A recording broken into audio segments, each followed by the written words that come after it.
My Next Life as a Villainess, All Routes Lead to Doom proved to be one of the most popular titles that aired during the past spring season, mainly because it was one of the only things that we could watch amidst all the delays. But another reason for its relative popularity in the anime community is simply because it's a really enjoyable and fun show. Sure, it does cement itself firmly in the cliches that are present in other harem-tinged isekai, but it manages to put its own spin on things to save it from becoming stale. And the one thing that drew me into the show was actually the harem that the main protagonist, Catarina Claes, would acquire over the course of the series. Not only did it tout itself as a reverse harem at first, which are already pretty hard to come by, but it also presented the possibility of it also being a mixed harem, with both male and female suitors to boot. This was both intriguing and refreshing to see because in all my years of watching anime, I had never seen a harem like this attempted before. This all begged the question, will this anime fulfill the craving and representation that people have desperately wanted for years now? Well, after watching the first season, I can say that my suspicions were definitely confirmed. Good everyone, I'm IrishAnimeFan, and today I will be going over my reasons as to why Catarina Claes from My Next Life as a Villainess is a true bicon. The first thing I noticed about Catarina is her name. I know some sources spell it with a K, but for the sake of argument I'm spelling it with a C. Her full name is Catarina Claes, and her initials are CC, 2 C's in her name. Now you may be asking, why am I focusing on such a seemingly insignificant detail? Well, you would know she's bi because she sees both sides like Chanel, see on both sides like Chanel. But seriously, I should probably provide more helpful and concrete evidence to support my claim. Luckily, there are other indicators in her character that do point towards this being the case, and all of that stems right from their childhood. When we are first introduced to Catarina, she is quite the spoiled brat, with an air of entitlement and selfishness.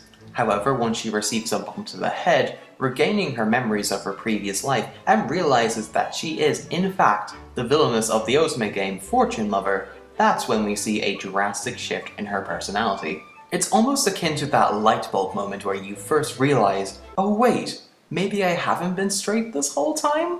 I mean, she manages to completely overhaul her character from someone who couldn't give a shit about the world around her into somebody who is the exact opposite. At first, she didn't even consider her feelings towards girls, but now she is visibly blushing at both boys and girls. Also, the fact that she suddenly picked up a hobby like farming crops so she can help her raise her stats when it comes to earth magic is very typical. Why yes, anime, thank you for reminding me to play Animal Crossing for the bajillionth time today.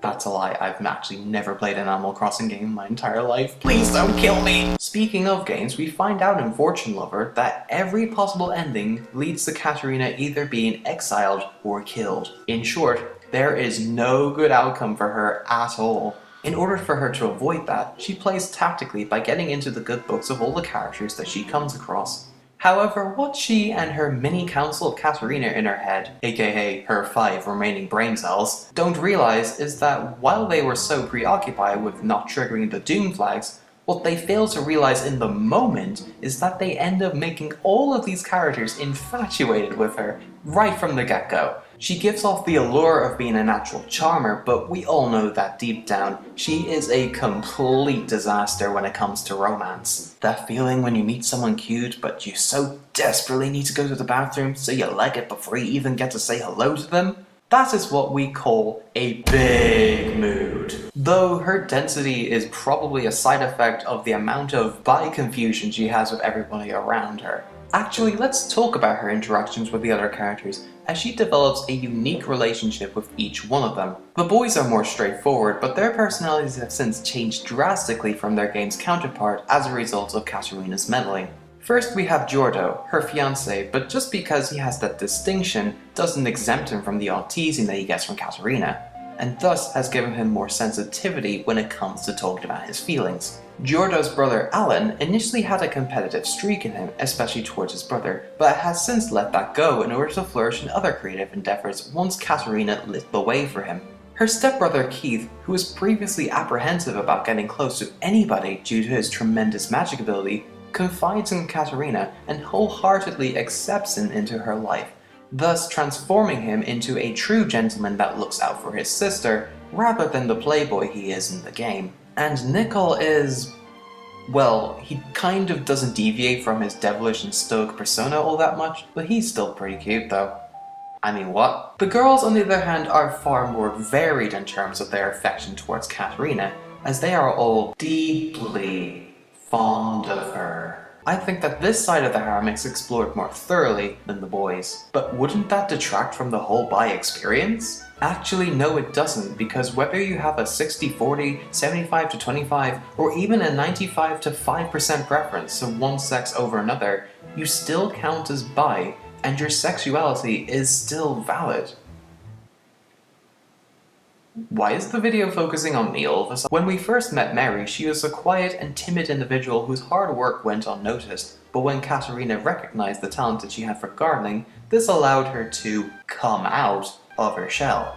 No, seriously, she's so devoted to Catarina to the point where she's completely possessive over her, despite her already being engaged to Alan.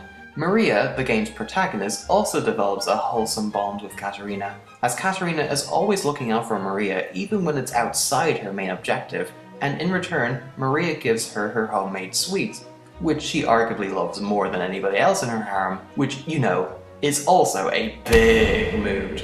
To round out the rest of the harem, we have Sophia, who is a very interesting case because she is an integral part in discovering Catarina's previous life. I'm going to be going into slight spoilers here, so if you don't want to be spoiled, skip to this point in the video to avoid them. So we find out that in the real world, Catarina IRL used to have a best friend called A-chan. They would read and discuss manga, anime, and you guessed it, the game Fortune Lover together. And they were just all around really close girlfriends. But the death of Catarina IRL had left A-chan with so much anguish and pain.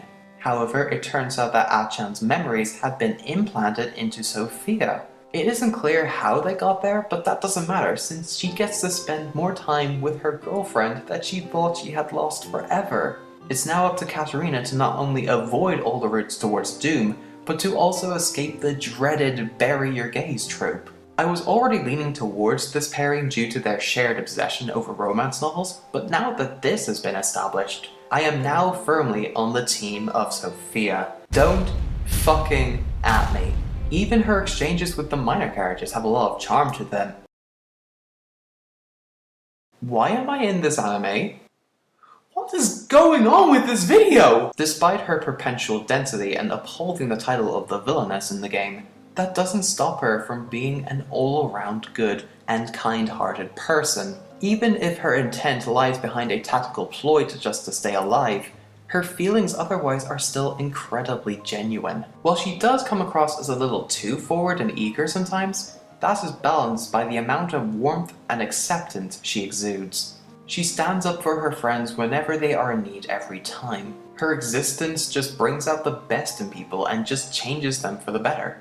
In the end, while her bisexuality may just be hinted at, or the series may not even follow through with it, I still choose to believe it and look up to her. Because, well, some of you might already know why, but for those who haven't figured it out yet, then how should I put it?